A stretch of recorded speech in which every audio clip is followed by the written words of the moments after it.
আসসালামু আলাইকুম রহমতুল্লাহি বরকাত। সম্মানিত ভাই বোনেরা, রমজান মাসে আমরা ইফতারি করার জন্য বিভিন্ন খাবার জোগাড় করে থাকি। আমরা বিভিন্ন খাবারের মাধ্যমে ইফতার করে থাকি, কিন্তু আমরা একটি মাসালা জানব।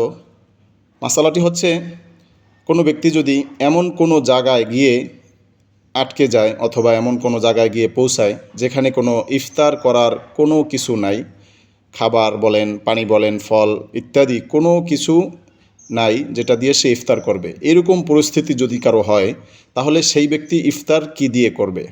সম্মানিত বন্ধুগণ, কোনো ব্যক্তি যদি এরকম পরিস্থিতিতে পড়ে, তাহলে যখন ইফতারির সময় হবে তখন ওই ব্যক্তি ইফতার করার নিয়ত করবে, অর্থাৎ রোজা ভঙ্গ করার নিয়ত করবে।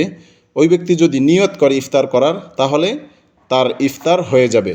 আল্লাহ পাক রব্বুল আলামিন আমাদের জন্য আমাদের দিনকে, ইসলামকে কতটা সহজ করেছেন, এটা কি আপনারা বুঝতে পারেন? যে ইফতারি না করেও ইফতার হয়ে যাচ্ছে।